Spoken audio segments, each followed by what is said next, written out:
Hello and welcome back to my channel. All things fibromyalgia. That means even the underlying conditions, because maybe you haven't been diagnosed with fibromyalgia or somebody you know hasn't, but they have all signs and symptoms. That's what we discuss on this channel. Now, for this particular video, we are going to be discussing a little thing called autoimmune. I was approached by a coach and told, yeah, you have a really good subject. It's autoimmune. And my gut was like, no, it's not. But I decided to think about this from a different perspective. And that is, what is autoimmune? What is fibromyalgia at the very base? What is the definition of syndrome or disease? Because fibromyalgia has gotten all of those labels. Oh, it's a disease. Well, it's still in debate, but it's more not. Okay? Syndrome. Oh my gosh, fibromyalgia syndrome. It causes you problems. Yes and no.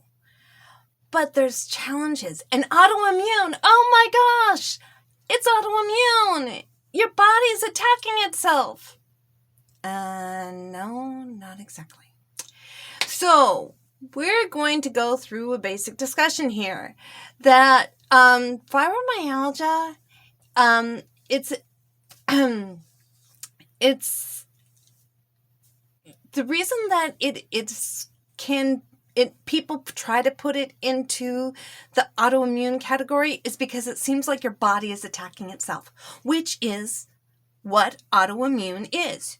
Your body, your immune system mistakenly attacks your body, such as in RA, or rheumatoid arthritis, lupus, IBD, inflammatory bowel disease, MS, multiple sclerosis, type 1 diabetes mellitus, Guillain-Barré syndrome, psoriasis, and more.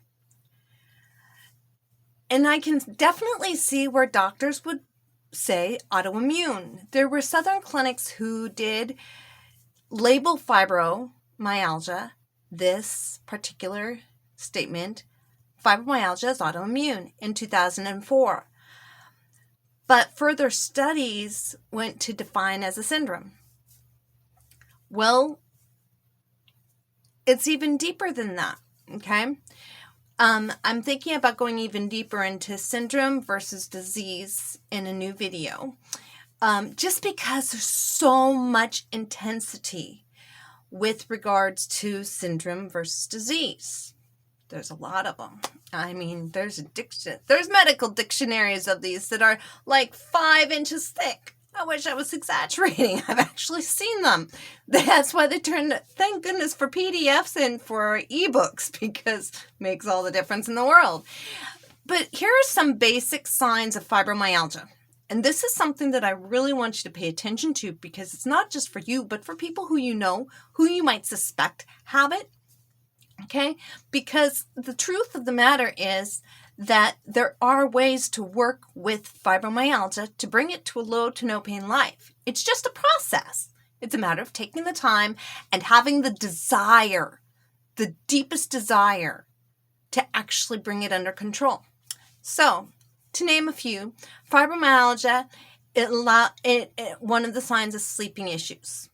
You have challenges with sleeping. This could be from extreme fatigue, so you're sleeping all the time, extreme pain, so you're just struggling to sleep, but you want to sleep, all sorts of stuff. Joint pains. This can also be mistaken for rheumatoid arthritis, or RA, okay? Now, this is a trick here.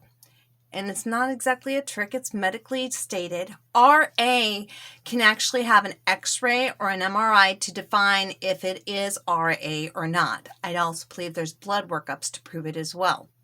So, can you have RA and fibromyalgia? You betcha. Absolutely. And I go into detail in some of my trainings about how you can have these autoimmune disorders and have fibromyalgia at the same time, which is why they say fibromyalgia is autoimmune. because they coincide together. Anyhow, stiffness. And that is also related to fatigue and pain.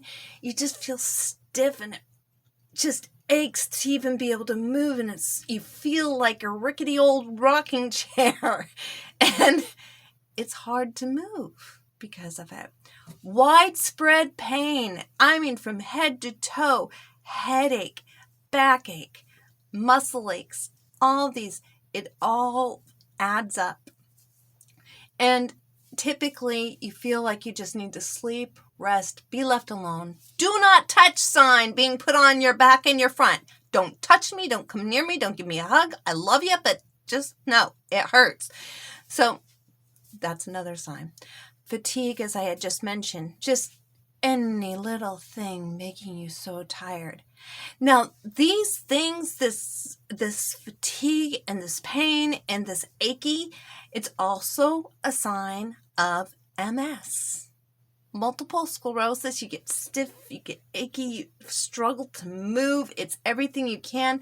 Also with Guillain-Barré syndrome, it's the same thing. To move is everything you've got. But in Guillain-Barré, there's a lot of other symptoms too that I've just mentioned. IBS, irritable bowel syndrome. It can also be correlated with inflammatory bowel disease, or IBD, which is also